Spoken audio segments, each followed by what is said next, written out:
I'm your host, Bradley Martin, and this is Clearing the Way, a resource for small business owners.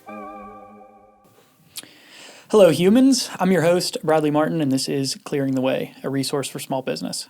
I talk with sales and HR experts, other small business owners, and anyone else that can provide us with information to clear your way to success.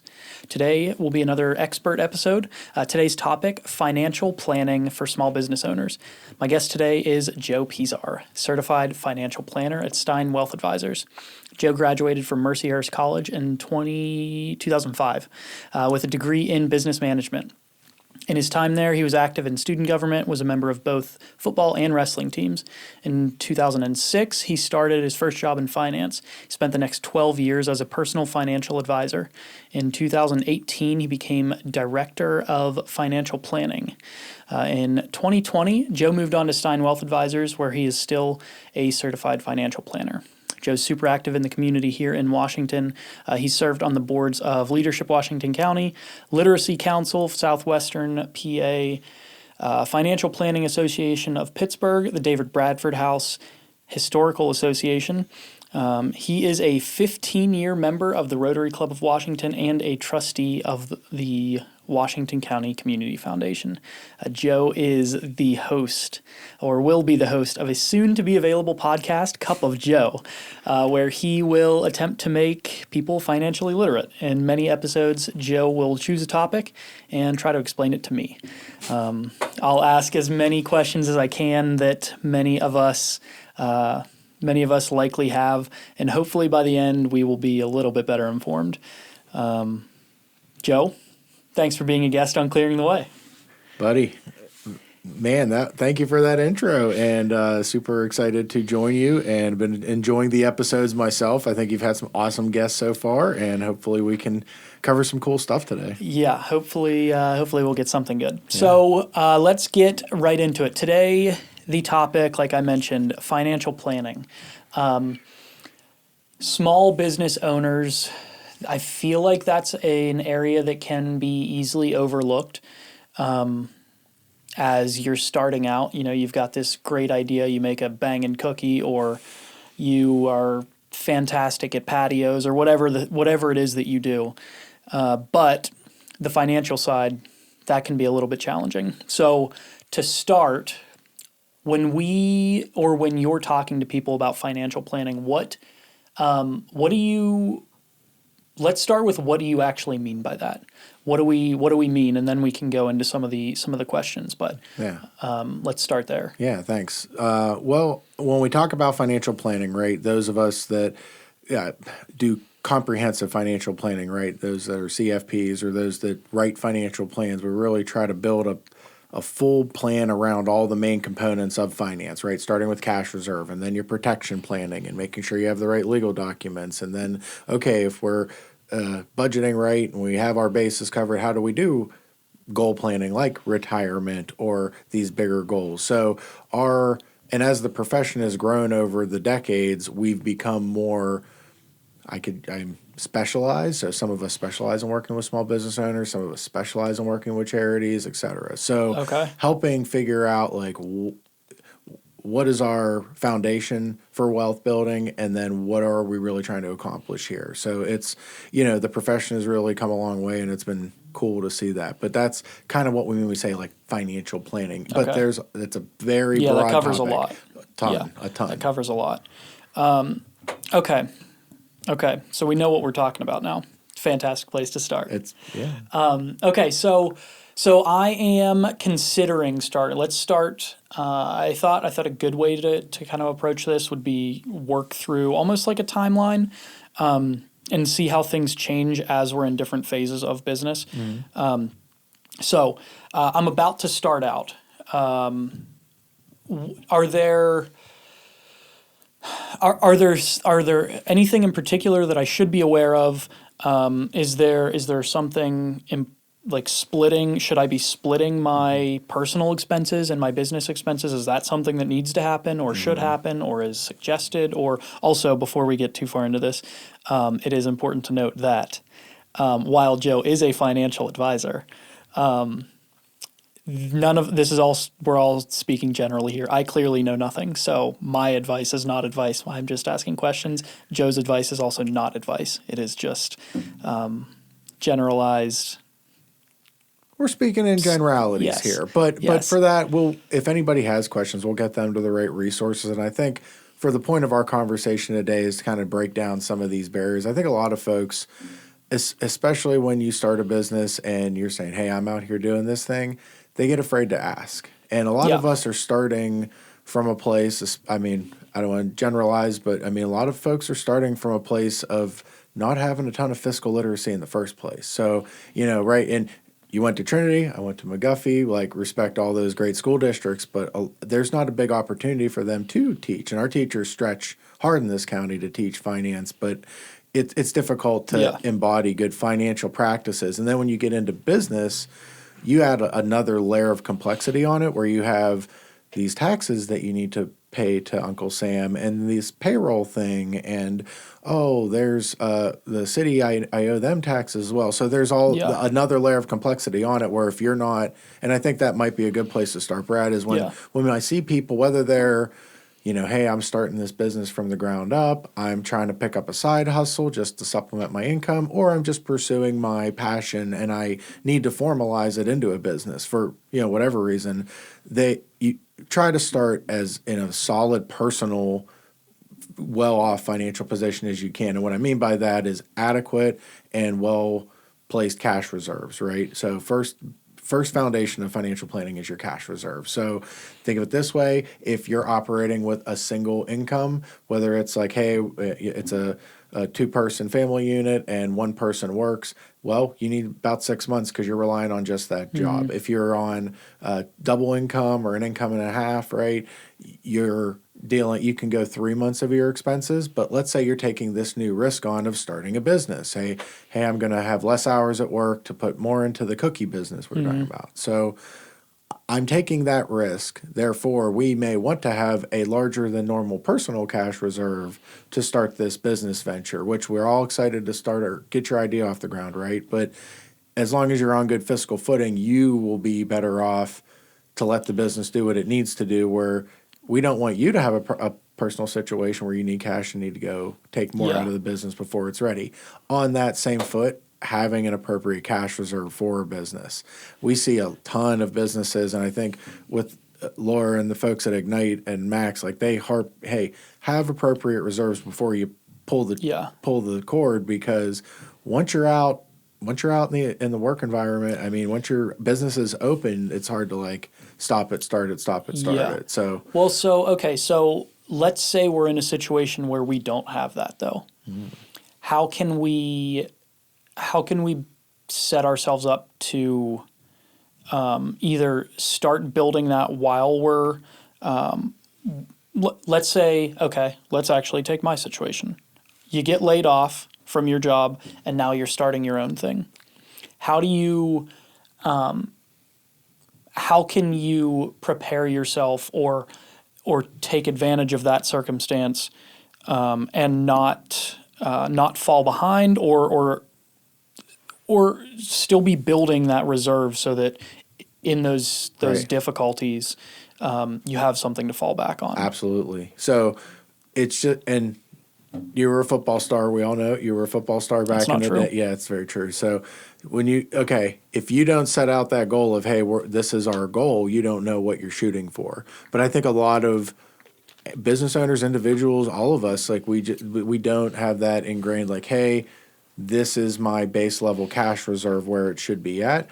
And just by setting that goal and being like, hey man, we need X thousand, 15,000, 20,000, 5,000, 1,000, and just saying we need that in the bank, and that's going to be our main focus to get toward that. And when that is a goal, as well as maybe debt reduction, maybe what have you. But also, I think with being realistic with your cash flow expectations, right? Like if you do get forced into business, in the sense you're saying like, hey, this is the best opportunity for me to start this thing. This is the time to do it.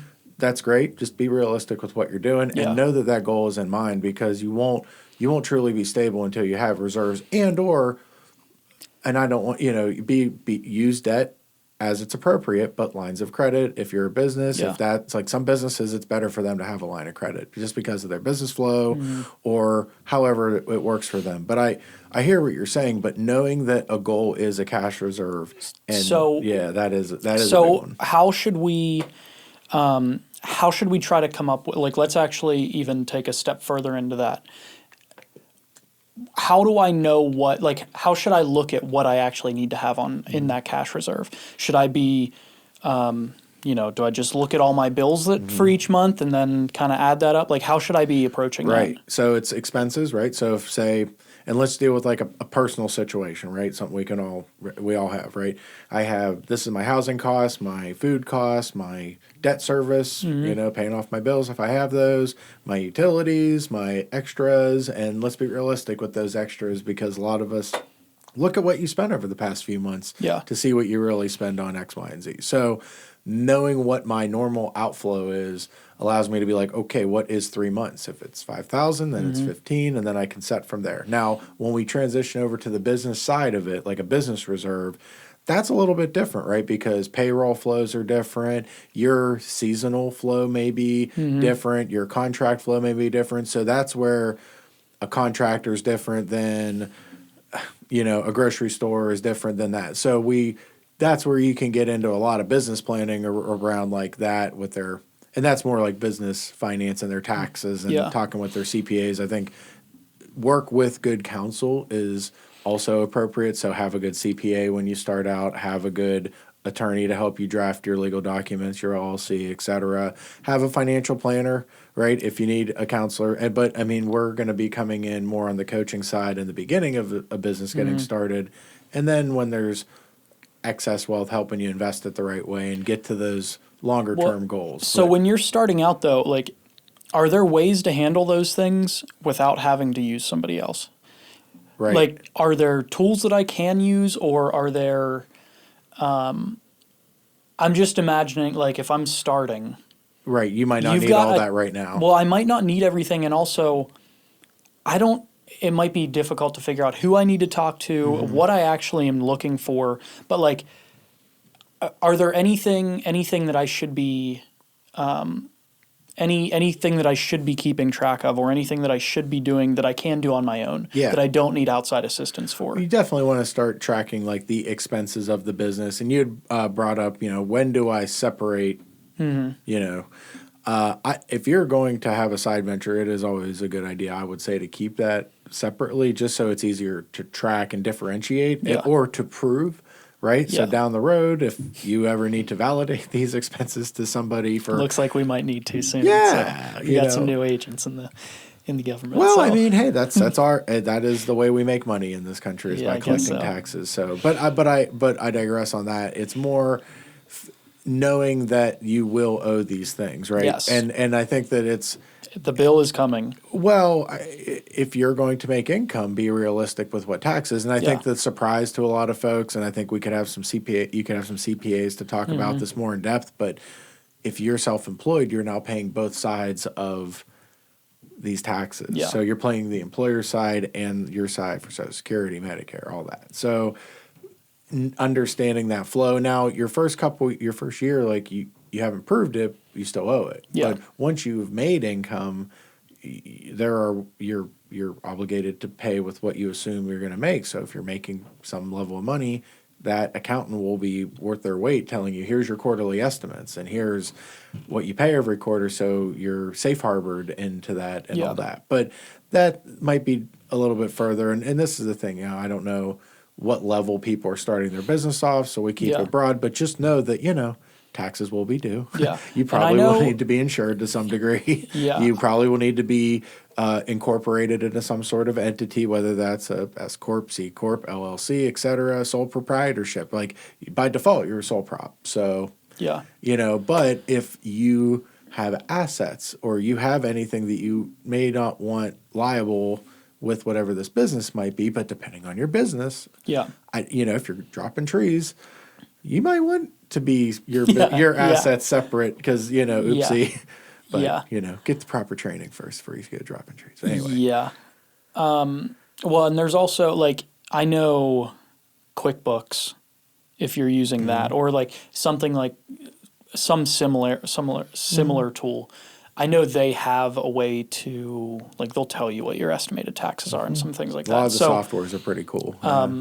So as long as you're tracking everything in there, which, I mean, I know a lot of those make it super simple where, I mean, if you want to, you can just link everything associated with the business and set rules, and it'll automatically throw things into expenses or whatever. So some of those types of things can be helpful if you're not using somebody else, but eventually you're likely going to need some help. But well, maybe we touch on that too. So I think that it's worth it, especially for, in areas where we're at in a smaller sub-regional community, it's worth it just to go interview somebody your age in the field if you can find them, right? Go find that CPA that's around your age. And even if it's like, hey, it might not be the right fit right now, they might coach you up a little bit and say, hey, here's when you come back to me, because they want good new clients that have good successful businesses and have a vested interest in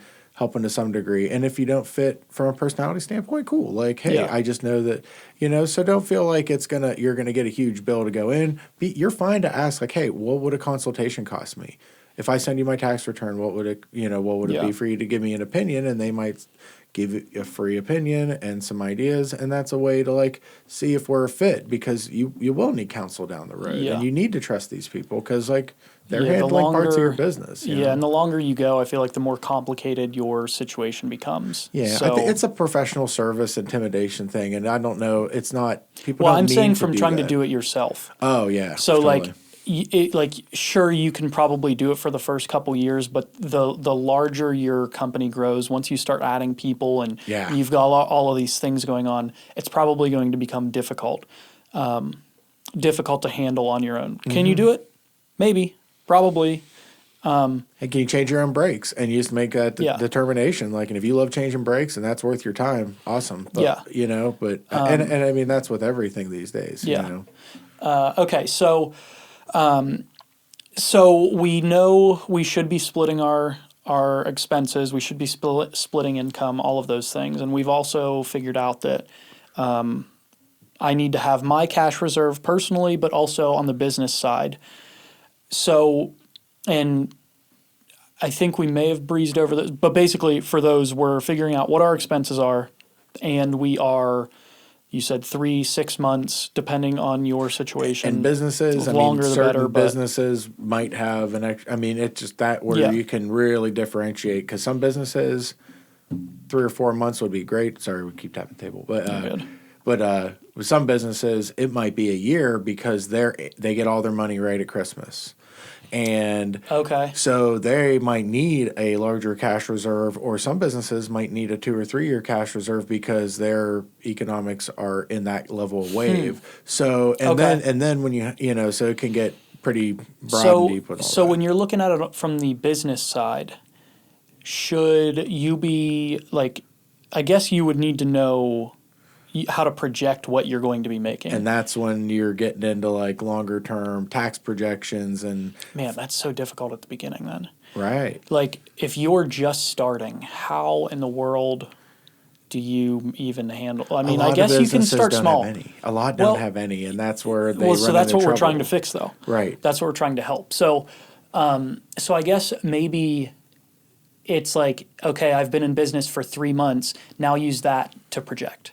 And then I've been in, like the longer you're going, the more accurate your projections can become. But absolutely. I know that I'm really slow during Christmas time. So, but if I'm starting, I might not know that. Right. But that's where like some forethought might be. Yeah. So my goal for my cash reserve should be 9 months or 4 months or whatever you decide, because here's how I think this business flow is going to go, right? Just adapt. You got to be able to adapt, though. And the more data we get, the longer we do this, the better we get at it. But you're starting off on the right foot, knowing I should keep some on the side for paying quarterlies and all that fun stuff that's going to come. So. Yeah. Okay. Okay. So we've got some of that stuff handled. And you're making tons of money now, and it's like going really great. Sure. Maybe not yet, but we're getting there. So we've got a reserve now. how should we be thinking about, even early on? Well, I guess the first question is, should we be thinking about it early on? And then how does this change? But for retirement and 401k stuff, should that even be a focus at the beginning? Well, again, I think that goes to what is your business, what can you afford, and what do you find valuable? So if you think about it, Brad, like and it's no one answer or the other, but there's multiple reasons why employers put in retirement plans, right? For themselves, right? I want to retire someday, and the government gives me a benefit to put money into these retirement vehicles, IRAs, 401ks, SEPs, Simples, etc. And I get that tax deferment. I don't have to pay taxes on it this year. I get to pay it down the road. Hopefully, tax rates will be lower, and I can let that money grow, etc. Right? If you want to check out, and now I have to do the cup of Joe because you said it, and now we have to bring it out. So we'll have one on IRAs and all the fun things. I think we recorded one, except I had no idea what we were talking about, so we have to do an intro to the intro. I appreciate it. I appreciate it, Brad. You helping me with that. But so now, what is the reason for it? Is it and maybe the reasons change over time. Like, hey, when it was just me running my business, we were running the business. It's for me to put money away for retirement. But now that we have 10 employees, I need a retention tool. I need an incentive. And then as the size of the businesses change, what vehicle you use, and like you said, well, can I do this on my own? Is there a cheaper or more cost-effective tool for this? So let's walk through that. So when people think about retirement planning, they're normally talking about IRAs, right? Retirement and individual retirement accounts. Now, there's a ton in the tax code about these things and all the variants of them, but they break down into two sides. If I take the regular IRA, it's a traditional IRA and a Roth IRA. That traditional IRA is going to be after tax or pre-tax. So you're putting after or pre-tax money into there. I'm not going to have to count that money on my tax return. Many people's 401ks go in this way. So you don't pay that federal income tax or that state tax on that money. When I pull it out, I will have to pay that and potentially a penalty if I take it out early, right? The Roth IRA, it's money that's already been taxed. I put money in there. It defers. You don't get a 1099 every year, just like you don't get a 1099 for your, for interest and dividends, right? You get that little check for the 2 cents in interest you made on your savings account. And they spend 50 cents anyway. So we get that Roth, but then we pull the money out of the Roth. It's tax deferred, but it comes out tax free. So we got to make that decision of, well, do I need the tax deferment or not? And if I'm in a lower tax bracket, right, and say I'm just getting started, maybe this business is new, I may not need the tax deferment, so I can just start out with maybe a Roth because, well, it's going to be tax free down the road. That's really beneficial. And you can use a Roth for a first-time home purchase. You can get the principal out if you happen to run into an emergency, but we have good cash reserves, so we won't run into that. But you hear what I'm saying, Now, after, and you can just open a Roth or a traditional IRA as long as you have earned income, you can put into it. And then you're not subject to the employer rules with some of the more complex plans like a simplified employer pension plan or a SEP or a simple IRA. And those are for your small businesses, right?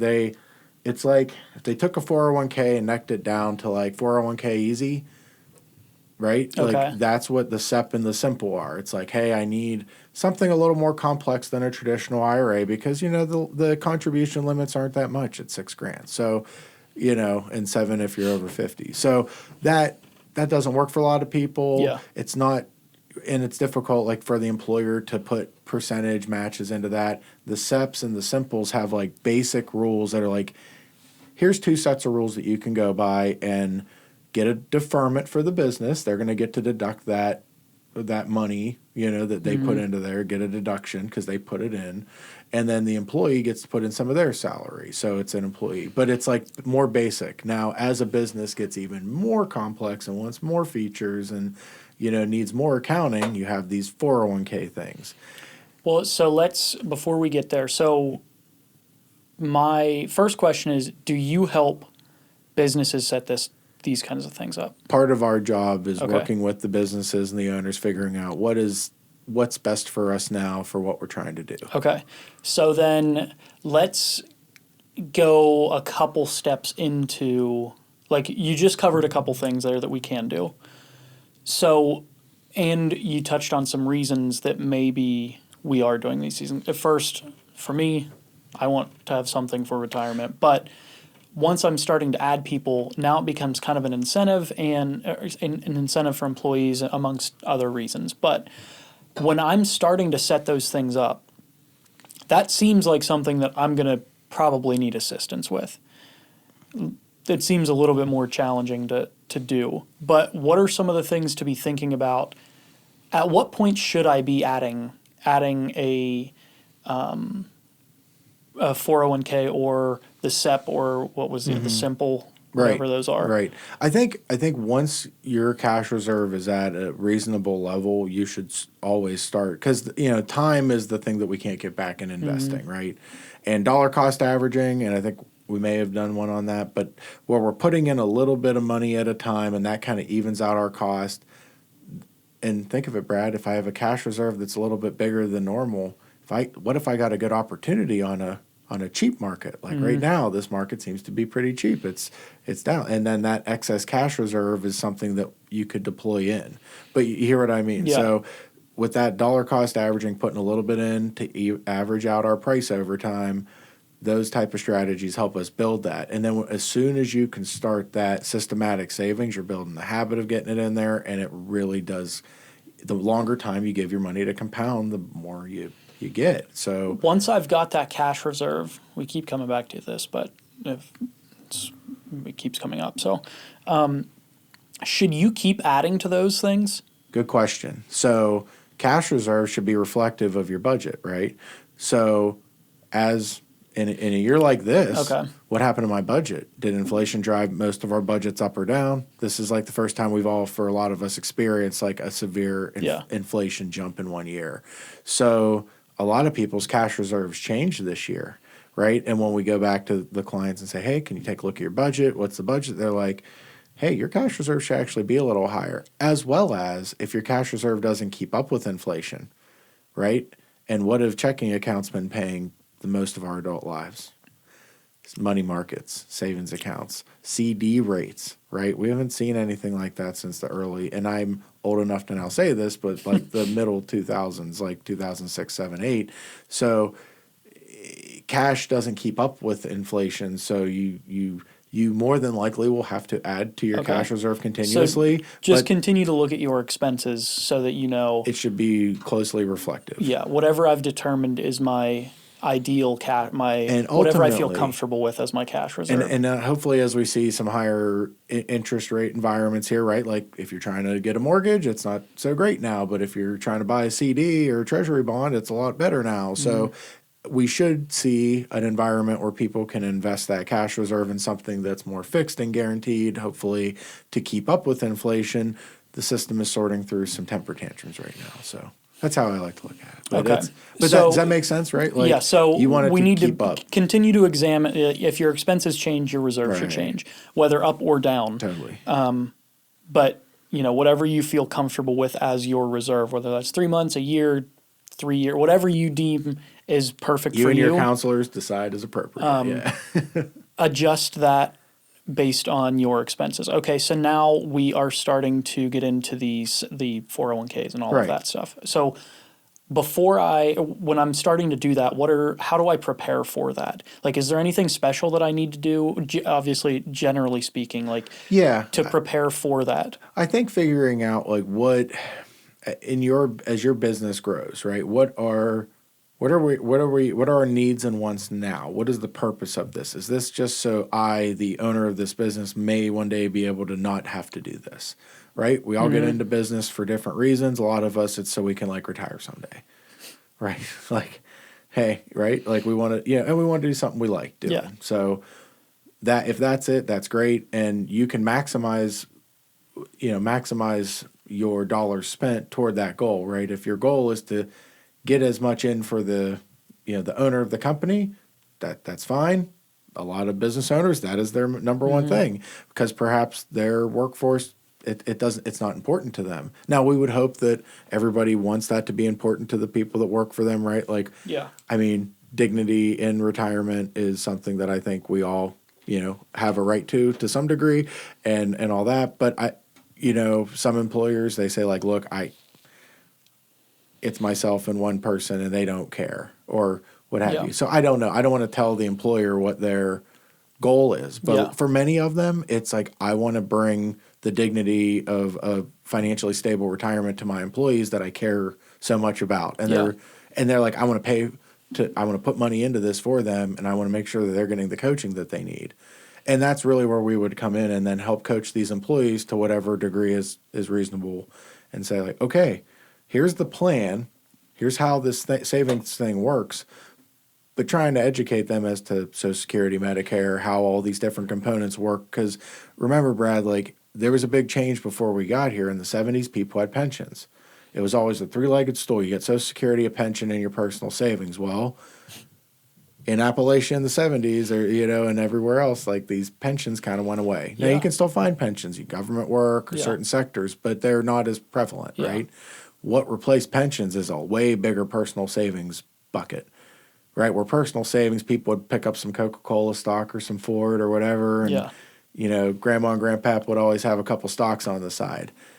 Not so much now. Like, since the 70s, we have had that burden put on us, and now we, as the American, worker, have to fund our own retirement. So we have a vested interest in this, and the employers have vested interest in, putting some money in there for them. Yeah. Okay. Okay. So we covered a couple of these things. Are there?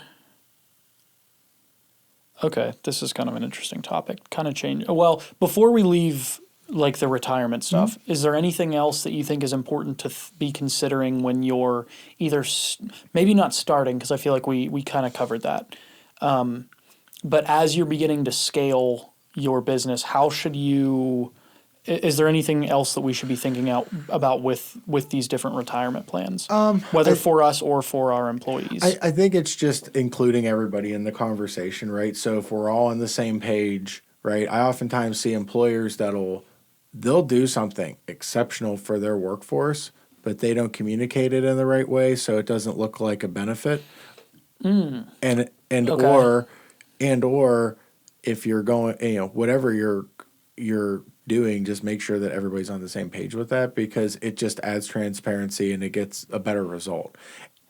And if you do care about these people, and I would just say, not my gripe, but to the business owners out there, if you have a professional that cares enough to spend some time with your employees, giving them coaching, financial coaching, and bringing resources to them, give them appropriate time to, like, work with them, because oftentimes it's like, and not that an OSHA training are very important. We want to keep everybody safe. You just want to have enough time with these people to make a difference. But it's also whatever time you can get in front of people, great. Yeah, I feel like that has been an area. It's been the same with. I had one good experience with the health insurance side, like choosing out with an employer, but everything else is just like, here's what you get, figure it out. Here's this thick packet. That's it. Oh, wait, but I don't know anything. What do you mean that's it? What am I doing? What is this that you're giving me? The responsibility of your own retirement, because we don't have these things anymore. And here you go. This is on you now. Yeah. And for that, like, if you think about it, man, and for those that are kind of like, what do you even mean retirement savings? Retirement's a million years away. I don't even care about this. Here's the rule of thumb, right? We'll get our Social Security somewhere between 62 and 70, whether you want it or not, if you're working and you're paying in. Yeah. Right? At some point, the goal is shave out 4, maybe 5% from your portfolio and live on that, depending on how much in taxes and all that. So if it's like the goal is to get, I don't know, $1 million, let's say we get $1 million saved, I shave out 50 grand, I take the taxes off of that, and that supplements myself and my Social Security. Right? That's the goal. Yeah. And then Social Security may or may not keep up with inflation. They did this year to some degree. They gave it a pretty big jump, but we had really high inflation this year. Yeah. But the goal is to keep those assets alive so they can keep paying you as things get more expensive over the course of your life.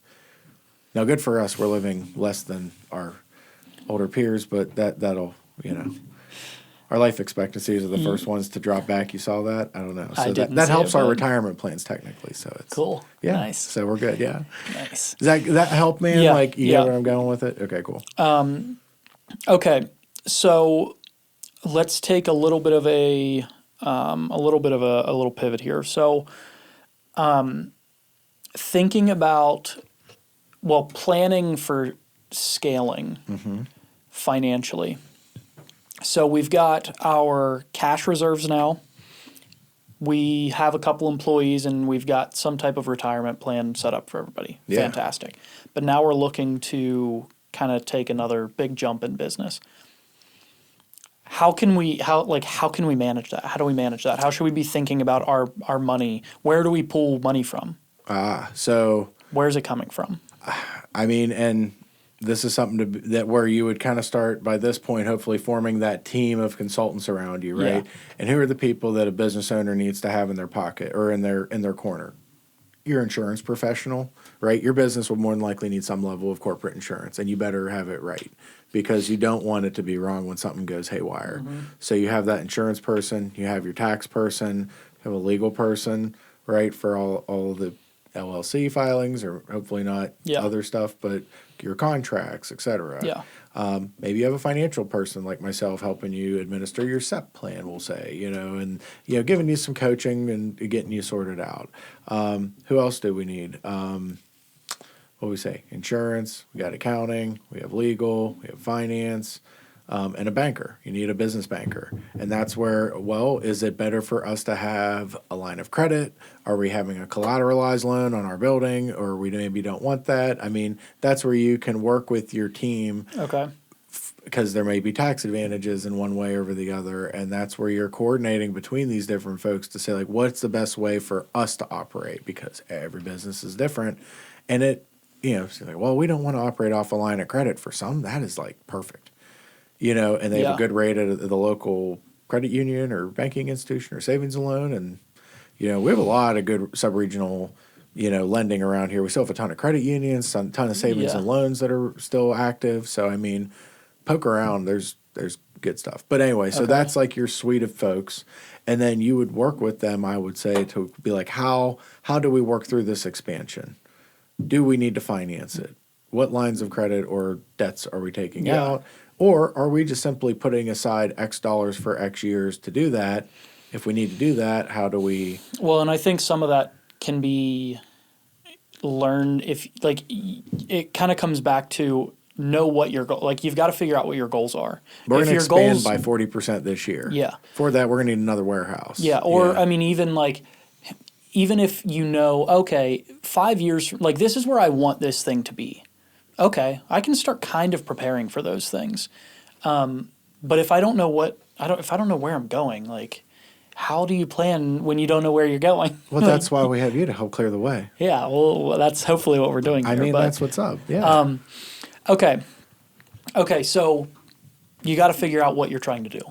That will kind of guide you. But if something comes up where it's a little bit of a quicker or a quicker opportunity, something that you weren't planning for, then you've got your team. You've got your team at this point to be able to tackle that, or provide more specialized guidance in these areas. And in that building of those folks that you're confident and that they're capable, right? You're understanding, and here's the thing: don't have a professional you're working for you're afraid to call.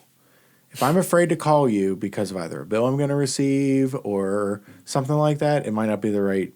Yeah. Right? So I want a professional team that I am, and I don't want to blow people up, right? Like, I call you when I need you. Yeah. But it's, hey, I feel confident that I can be like, hey, man, we need to, what do you think about this? How should we do this? And then, right? And yeah. So because with the business, it's fluid. It's very fluid with what is right for each business and the changing world and the products that are on the market, et cetera, Yeah. Okay. Okay, that's good. Let's see here. We covered what can be done. Okay, so we kind of talked about, man, I don't know what that sound was. That was wild. I'm sure that came through. Sorry, guys. Okay, so we briefly covered some of the different things that we should be tracking. But some of those things can feel a little bit overwhelming. Maybe not, but in a lot of things, like QuickBooks might have some of these things. Like they might track a lot of your cash flow or whatever. In your opinion, are there like a list of things that I should be definitely keeping track of that are going to make life easier in the future, or I'll kind of leave it at that, and then we'll kind of dive into that a little bit. Yeah, I mean, any expenditure with that business that you're having, right? I mean, a lot of people aren't thinking about the softwares that they're, using for a business. Now, you may split your subscriptions or something like that. Yeah. I mean, if you're doing charitable giving, which you may or may not be doing, or if you're giving some way of your time, like keep track of that. But like keep more than less, because if you're hopefully working with somebody, you can be like, hey, are these some things? Ones that I commonly see, and this will probably be like better for your CPA when they're on, but I mean, figuring out like your mileage, right? A lot of people don't think to track mileage and whether you're going to use this calculation or that calculation. Just keeping a good calendar of what you did when you did it will help you coordinate your taxes after the first couple of years. Now, hopefully you have some level of training or somebody to help you to keep like real accounting from day one, right? If you do it from the beginning, it's a lot easier. You don't have to like go back and redo everything. But I see a lot of time, like let's say what you do not want to do is be walking into the accountant's office sometime in, early to mid-April with a shoebox or briefcase full of, or all of the paper bags, right? You come into their office with a paper bag, like you're in trouble. And I grew up, my family were tax people over here in Washington. So like I'm very familiar with how a tax office runs. So it's, it's hard to get attention when you're coming in while the house is on fire. Yeah. So being ahead of the curve, keeping some level of accounting from the day one, even if it's just here is my expenses and here is my income. Simple as that. But like, I'm sure you're running a calendar of some sort. Even just putting in your calendar, like, hey, it was 15 miles to this thing. Well, today. I know that I'll plug QuickBooks again.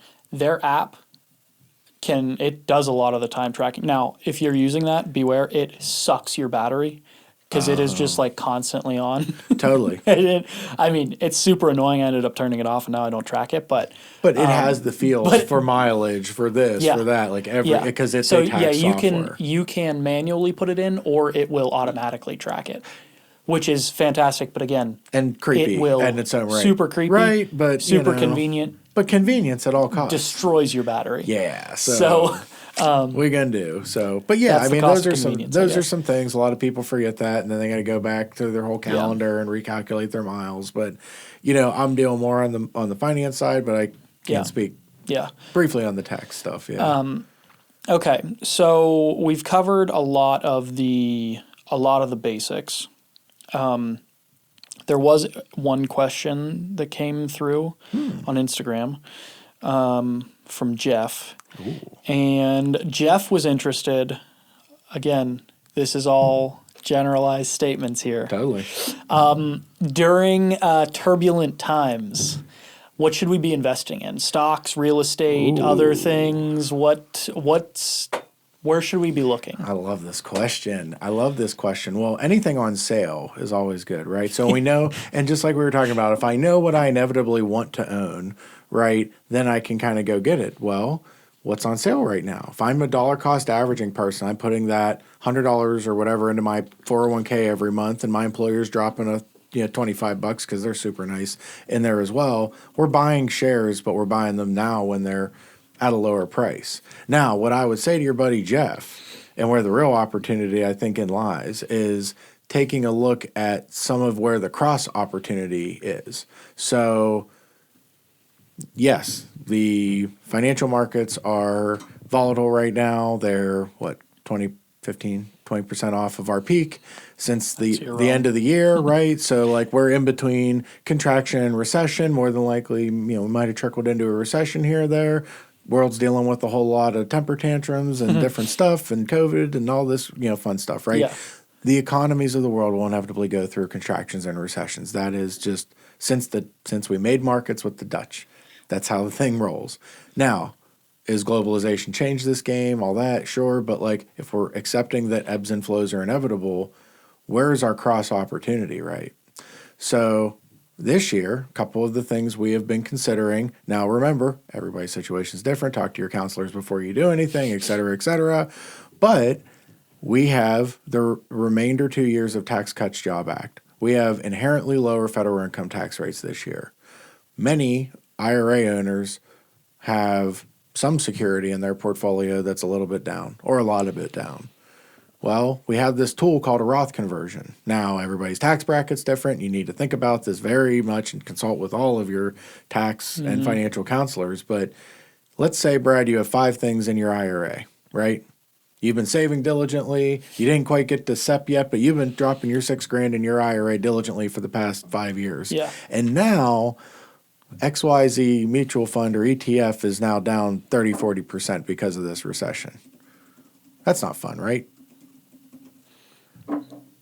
So No, it's not fun. But with these IRAs, remember, it's not a Roth. We still owe taxes on it at some point. Well, couldn't you pay the taxes on that? You can convert it. So I can pay the taxes on that item that's down. It will now change into the Roth IRA. And then would I want to sell it once it gets there? I just want to hold it because it's down. But now I just paid the tab on it while it's down. So you can do, I'm working on a name for this, technical Roth conversion or targeted Roth conversion, where if you understand, like, inevitably I'm going to owe taxes on this thing. Is it cheaper now to pay them at this time? Well, yeah, there's a couple feathers in our cap. But that's where we as professionals, I think, really lend a lot of value, because we see the entire environment from tax, legal, investment, market, all these different, things that I hope that everybody kind of keeps track of some of this stuff. But let's be real, like, we live in this world, right? Yeah. So application of the tax code to your finances, or application of the estate code, or where are these opportunities? Is it better to be dropping money in, or so I would say to your buddy Jeff, like, is it almost better, instead of dropping money in, maybe you should be paying taxes right now, which I know nobody loves to hear. Nobody likes paying more taxes, but every situation is different. Yeah. And taking a good, clean look at, like, where are my opportunities? Where am I trying to go? But that's, like I said, man, that's really where CPAs, financial planners, all that, like, we really lend most of our value with the practical application part, and like, hey, right now, here's your opportunity. So, okay. But like I said, right, we're talking in generalities. Yeah. Please don't, go talk to your people before you think about any of things. But that's certainly something to consider. So look for the opportunities on the other side. Okay. Okay. 2 things that came up during that. This has come up a couple times, this dollar cost average thing. Can you explain that a little bit? Yeah. So if I want to buy anything over a long enough period of time, I want to manage the pricing that I pay for that thing, right? If I know I'm going to buy this thing. Can you speak in terms of an example? Like in an investment example, or do you want to do like something else? I'm trying to think of a good analogy for it. Okay, I'm going to buy food. Okay. Okay, every week for the rest of my life. Okay. Okay. Seems like a good decision. Right. Some of that food can stay on a shelf, right? So if I could manage the price at which I buy that food that has some shelf life, I can help my average cost that I pay over time. If I'm like, I don't want to buy it when it's $5 a can, I want to buy it when it's $2 to $3 a can, and I may buy more during that time. Right now, with the way we talk about dollar cost averaging, is I'm going to buy $100 worth of shares every month when I put money in my 401k, and I'm going to buy a little bit of large cap, small cap, whatever you have bought within that plan, mutual fund, ETF, stock, whatever you buy within your thing. Over time, sometimes it's going to be down and sometimes it's going to be up. But the idea is that over time, I'm getting an average price for that security because, the same amount of time it was down, it was up, so I bought it. Yeah. Can we take that a level further where we dollar cost average, but say you're looking to do additional savings, like you were saying, like, well, we're doing well with the business now. Everybody's happy with the retirement plan. Everybody's putting money in and they're contributing to their own retirement. I have some extra money piling up in my cash reserve that like it's a lot, and I want to do something in addition. But I've already max funded all of my normal retirement vehicles, IRAs and Roths and 401ks and the traditional vehicles.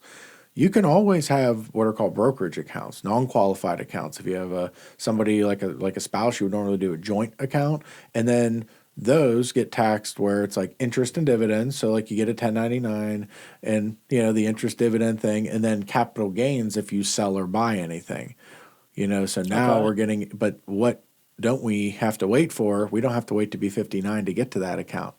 So you could start drawing off of that anytime you would like. So that could, in some cases, be your early retirement account or just an additional investment account for something else you might want to do, like a rental property at some point or buying another business, buying your competitor out. I know you'll be buying all your competitors out soon, so it's like you're up and coming in this made-up cookie business or whatever we're doing. Yeah. So do you see what I mean? Yeah. So like once you have cash and you've exhausted your opportunities for retirement vehicle savings, that's when people tend to look toward non-qualified retirement investment savings. Okay. But they're not retirement accounts, they're just investment accounts. So okay. Okay, and then another thing that I don't think we actually talked about. When should I be switching from whatever I was doing to a SEP or something like that? How does that? So when you talk with you would talk with your counselor, and that would be when it's like, hey, what are we trying to do here, right? Like a SEP, it's not like a 401k where it's like you may put this much in and you will give this much to the employees, right? It's a little looser plan where the employer can put up to a certain percentage of income in, but they must do X for the employees. And then we would just kind of go through the different options with your employee base and see which plan is going to serve you the best now and that you can keep the longest, because you don't want to go. So that's more of I have a goal in mind, not are there any indicators that I should be doing that? Yeah, your employees are like, hey, are we going to get a retirement plan? Okay. Because sure, you could pay them. I've had some employers just pay more and hope that the employees put it in their Roth. It's like, hey, we just pay you an extra X thousand a year, and we just gave everybody an X bonus. We don't want to worry about this. I'm not worried. I'm deducting your income anyway, or I mean. So it might, if it's easier. And some employers are like, if it's better for you to pay debt off with that, I want you to do that. And some employers, they talk to us about that, where they're like, hey, if that's better for that employee, fine. Yeah, okay. And that gets complicated, right? Because it's almost bound into the salary, and then you got to pick and choose, and it's hard to systematize that and be fair to everybody. So, you really just want to think about your business and what's going to work best for you and the employees. And and there's just a ton of options out there. So really the indicator is just, I've done all the steps up to this point, and now I need to be including others, and maybe it's time for that. Have a conversation with your employees. Be like, do you guys think that we should have a retirement plan here? And this also goes back to the having good relationships with your consultant team or counseling team, whatever that looks like.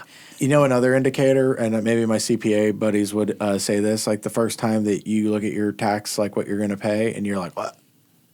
And then they go, well, there's this thing you can do called income deferment through retirement savings. And you're going to go, I don't know what that is, but let's do that. And they're like, well, you're going to send your financial advisor a check for X, and they're going to put it in your IRA, and that's what's going to defer X income for you. We get a lot of those calls around tax time. But, I mean, hopefully not. I mean, most of our folks are well trained, but you get what I mean? You're going to eventually want to defer that income. Okay, so that is another use of that. I'm making too much now. I don't like this. This is uncomfortable. Let's defer some income. Yeah. Defer till later. Okay. And do you see, so let's not go too deep with this, but let's think, right? What have we learned from the greatest generation and the older baby boomers, right? Required distributions from IRAs get to be a problem down the road sometimes. If you just if you save adequately, right? Eventually at 72, the IRAs, they force you to take some money out. And it starts small, but that percentage goes up and up and up. So if all of your money is saved within that IRA bucket, you may be, and I don't like, it's a little inflammatory, but call it the IRA bomb, where like all of my retirement savings is in traditional IRAs or, pre-tax. So now if I hit 72 and those required distributions are higher than I need, I'm being forced to take more income out. And sometimes it gets big, right? And so I've had some 80-something-year-olds that, hey, I'm really sorry, but we got to take all this money out of your IRA. And they're like, what do you mean? And I'm like, you have a lot of money in the IRA, and you started saving in the 70s. So the taxation needs to be something that you're cognizant of, because, yes, it is good to defer money and save money. But how and when that money is going to come out and benefit you is another part of that. But just don't worry too much about it. But you hear what I'm saying. But I think the thing that keeps coming back up is the way to plan for a lot of these things is just knowing what you're trying to do eventually. Yeah. So if I know that this is I want to retire, I want to do these things, well, cool. Let's plan for that. Have the end in mind so that we can figure out, okay, when we get to this point, you're going to have all this money. If you make it to 90, you're going to have all this money because of the way we're doing this now. Mm-hmm. Let's adjust this a little bit. Mm-hmm. So figure out what you're trying to do. And then eventually you're going to probably need to talk to somebody. This stuff, maybe not. I feel like you could probably research a lot of this. Totally. This is an area that for me is just I just don't have the patience for it. Some people do their own taxes, their breaks, their money. Yeah. Now, and remember, we are now living in a world of zero commission trades, right? It used to be paid at, anybody go on Schwab or E-Trade or any of these. It's free now. Mm-hmm. And right, so what do you pay for? You're paying for advice. And I say that with a grain of salt. And I encourage anybody, if you are driven to DIY it in anything, knock yourself out. Yeah. I'm a DIYer too, man, right? So I hear that, but at least get an opinion from somebody that knows what they're doing, because the last thing you're going to do is hamstring yourself. Yeah. So most people give you a consultation for free, get an opinion or two if you're bound and determined. But I think that what we've covered, I think will shed some light on, and I have a lot of people tell me that they're like, you don't know until you know what you're missing. And that's we live in this sandbox every single day. So this is all we play around with every day. Yeah. So it's. Well, I think the biggest piece is planning, and just that starting out phase, just making sure it probably isn't something the retirement side of things shouldn't be the first thing you're focused. If you're just starting, and it's you have no cash reserve, you got to get that shit figured out first. You got to build a good foundation. Yeah. Any good business has a good foundation, right? Yeah. Because if I'm starting out and something bad happens and I've only been putting into retirement and I don't actually have a cash reserve, okay, now what? Now what do I do? Right. And restrictives, right? We are restricting our assets when we put them in retirement accounts to some degree, because when can you access them, right? A lot of them it's 59 and a half. So being realistic with what you're putting into that stuff when you're putting into it, and it's okay if you can't do it all, right? And maybe you just want to diversify your savings, right? You need to and I think a lot of it is figuring okay, we have now made over X tax bracket. Are we comfortable with that tax bracket, right? Because we all know the tax brackets are like steps. Okay, we've trickled up into this one. Do we want to defer that amount of income off our top bracket, and then maybe we do other savings or what have you? That's kind of, you just want to be cognizant of what taxes am I paying? What is going to advantage me the best here? And that's, I think, where, working with the right people at the right time. But there's plenty of good people out there. So plenty of good people out there wanting to help you. And if you're involved in your stuff, right? If you're involved in your business and it's not just the shoebox, people want to help you more, right? They know that you're engaged in it. You're not just treating them do my thing. Yeah. So I think another thing there would be to just make sure you're setting some time aside to be doing those things. If you're not going to have people do it, don't put it off until the end. I can speak from experience here. Don't just put it off until the end.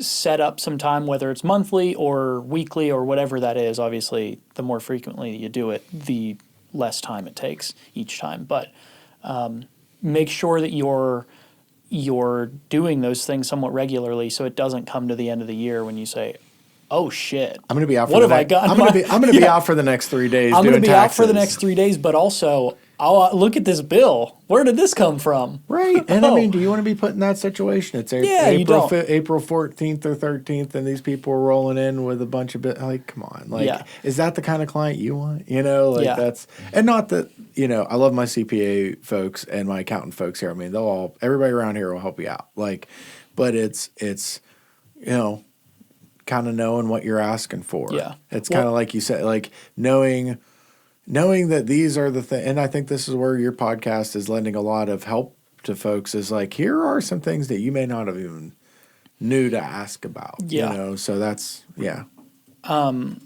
Yeah, and I guess you could say the same with any other retirement stuff. You don't want to get to that point where it's like, maybe I should have been thinking about this like 20 years ago.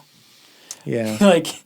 like think about it and set that stuff up. Okay, so last thing for me. Yeah. If I'm going to somebody to help me out with this stuff, what should I be asking them? How do I know how to pick somebody to help me? Right. Well, I mean, that's a great question. I think that can go with all these different types of professionals. Yeah. Certainly ask, like, how do you charge me and what do I get for that charge, right? And being very clear with what your needs and expectations are. I think that what we talked about, people come in with a little bit more knowledge here about, like, here's what the type of coaching I'm looking for. You may be able to vet those folks out preliminarily on their website or something, but I mean, let's be honest, a lot of our professional service websites all look the same, right? Like a lot of professional services. So having an honest conversation, how accessible are they, right? If you can't get in to see that person, right, do you want the doctor that it takes 9 months to get in there, especially when you have an emergency? So asking some of the questions like, well, how much access do I get to you? What types of clients like me do you work with? For some of those things, is there a standard? Like, if this is my first time asking, what should I be expecting for that? Like, if somebody tells me, like, oh yeah, you can call me like once a month, or like, no, I'm here like kind of whenever. Or like, is there? Obviously, it's going to be different from service to service, but what are some norms that we can maybe, just so we know that we're getting a decent value or not getting taken advantage of? Yeah, sure. Well, I mean, normally a financial planner, and I could speak for financial planners, but we normally meet with folks once to twice a year, depending on complexity. You can certainly meet more if it's a more complex situation, but general review of your overall plan and situation would be annually, maybe biannually, or more so if like it's a big year or there's a lot going on or it's a more complex situation. But like, I mean, honestly, that's about as much as people want to talk to me, but that's, beside the point. But aside from that, it's more, are you going to be available if I need you? And that's one of those things. So, yeah. And then, I mean, what do you charge? How do you charge, right? So, in my world, there's a few different ways people charge. Some of them, it's like, hey, here's my flat fee. Here's my annual fee or subscription. Here's a percentage of assets that you manage. Some people still do commissions. We don't really do that in my world. We're more fee-based, but some people are like, hey, if you roll, if I manage this money for you, I will charge you X commission. We're more like a flat percentage fee based on how much you have. But a lot of folks starting out don't have assets to manage. So, and this is the barrier to entry with a lot of services, right? Where they're like, do I really need to pay a fee right now for this? And like, just talk to different providers, right? Like if they're wanting to invest in a small business owner that's starting out, they're going to work with you. Yeah. But it's also finding the right fit too, right? Like you don't want somebody that's full. You want somebody that has the time for you, that wants to flex in your space and work with people like you. So there's plenty of people to work with and there's plenty of providers. So just mix and mingle until you find the right fit for you. Maybe this is something, if we need to, we can cut this, but is there I don't know enough about the field to know if this is the case or not. Are some better than others, or is it a personality thing?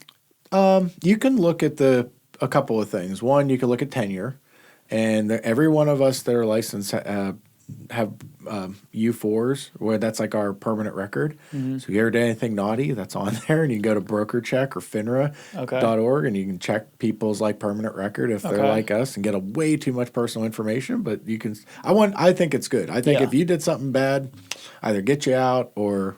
Yeah, you know at what least I mean? have Like, people be aware of it. and give people a place to like search. You know what I mean? Because if you don't know, you don't know. Yeah. 2 is credentials, right? Like, are you a certified financial planner? You know, there are different designations carry different workloads with them, right? So there's terminal designations like a CFP, CFA, CHFC. You know, those are like harder designations, more tuned to like a doctoral program or master's program. But there's other designations that are specialties. Like, Brad, I have a specialty in digital assets. Let me tell you how much I apply that in practice. Like, not much, but it's just an extra education thing that I picked up on the side to be competent in an area. So like some of those designations are worth it. Some people have alphabet soup and it doesn't really mean nothing. So know which designations are the important ones, right? See, and I'm a CFP, but CHFC, CFP, CFA, those are some more prominent, larger designations that were very like harder to get. And then like ask around, ask around town, and you usually get. I mean, it's tough, and you want to take that with a grain of salt because a lot of people don't know. Well, and you got a lot. I mean, I feel like that's with anything.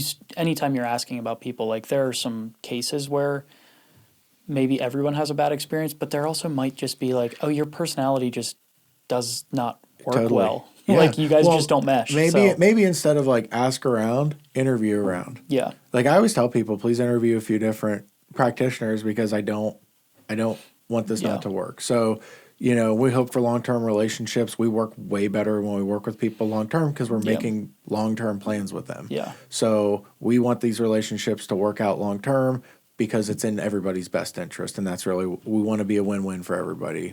And I know my peers, all the other CFPs that I know are like that. So. Yeah. Okay.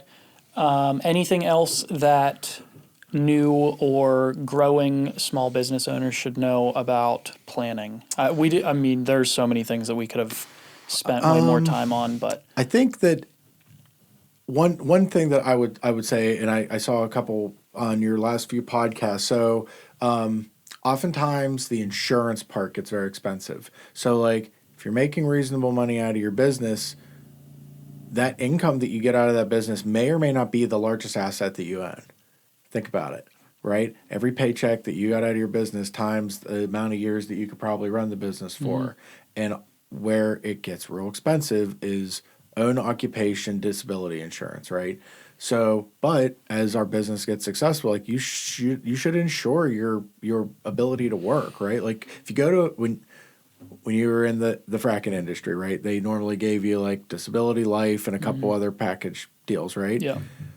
What's a small business owner to do? It's very expensive. I got to go write it myself now. Maybe you have a good insurance agent that could work with you and work you through that, or your advisor can help you. But trade groups, right?